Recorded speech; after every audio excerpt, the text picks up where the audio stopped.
10th की कविता पढ़ने बैठे हैं और 10th की कविता में कौन पढ़ने बैठे बाबू? घनानंद। घनानंद के बारे में पढ़ने बैठे हैं। घनानंद का जन्म कब हुआ? 1689। जन्म कब हुआ? 1689। मृत्यु कब हुआ? 1700। मृत्यु किनके द्वारा हुआ? नादिर शाह के सैनिकों द्वारा। मृत्यु किनके द्वारा हुआ?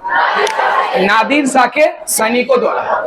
कवियों के सुकुमार कवि, महान कवि, यशस्वी कवि, जितना बड़ाई करना उतना आप कर देना। कवियों के महान कवि, सुप्रसिद्ध कवि, सुकुमार कवि, जिनका जन्म 1689 ईस्वी में हुआ, जिनका जन्म 1689 में ईस्वी में हुआ। आइए सबसे पहले हम इसकी भावार्थ को समझते हैं। समझे कैसे इसको समझते हैं?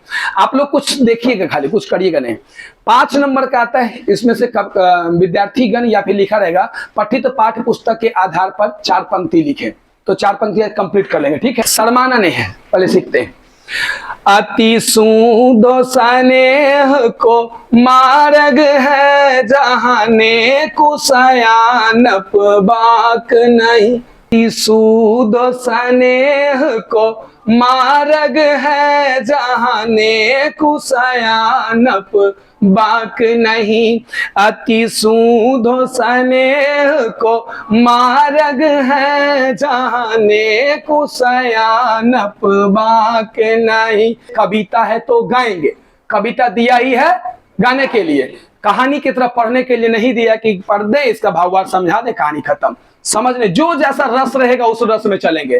तो अति सूदो स्नेह को मार्ग है, जहाने कुसयानप बाक नहीं। आहा साच चले तजियापन पो, जुझको कपटी जनी साक नहीं। ताहा सा इतना स्पीड से होते हो, भुला जी हो, याद रखना जीवन भर ना। अति सूदो स्नेह को मार्ग है, जाने कुसयानप बाक नहीं। ता साच चले तजी आपन पो, जुझको कपटी जनी साक नहीं। घनयानंद प्यार सुजान सुना, यह एक ते दूसरो आक नहीं। घनयानंद प्यार सुजान सुना,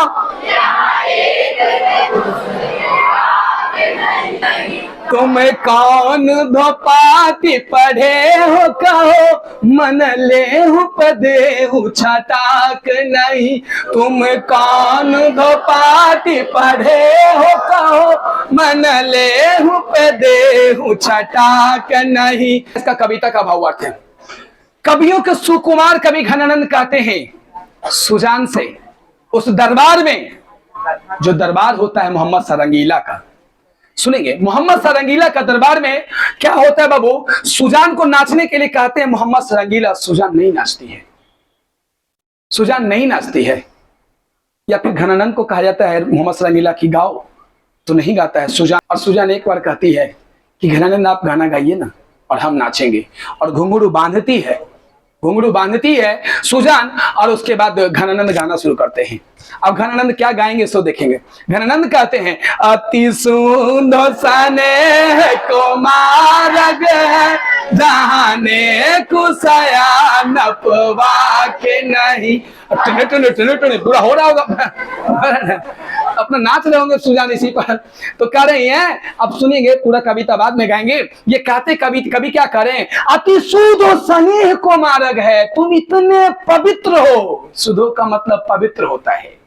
अति सुधो स्नेह, स्नेह का मतलब होता है प्यार, मोहब्बत। जो देखिए नाम कितना खूबसूरत, शब्द कितना खूबसूरत है वो प्यार या प्रेम। लेकिन हम लोग ना इसे निगेटिव भाव में लेते हैं। हम कहते हैं कि तुम प्रेम किए हो, बोला सही शब्द, मतलब गलत समझते हैं। प्यार किए तो इसे तो गलत समझते हैं। अरे भैया हमने ये कहा बोला कि तुमने लड़की से प्रेम किया है, तुम गलत क्यों समझा? हमने कहा क्या तुमको मुझसे प्रेम नहीं है? क्या तुमको अपने शिक्षकों से प्रेम नहीं? क्या तुमको अपने पिता से प्रेम नहीं? क्या तुमको माता से प्रेम नहीं? अरे प्रेम का अर्थ इतने सारे को छोड़ करके तुम एक को कैसे जोड़ लिया? इतने सब को छोड़ करके प्रेम का तुम ऐसे अर्थ कैसे लगा लेते हो? तो हम ये बोलना चाहेंगे आपको। धन्यवाद।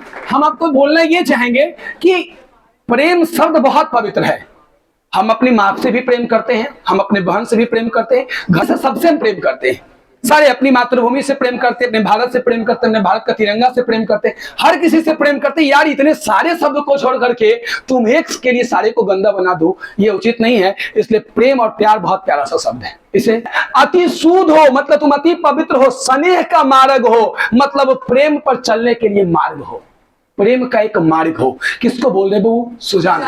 कौन नाच रही है? गा कौन रहे थे? कौन गा रहे थे? किसके दरबार में?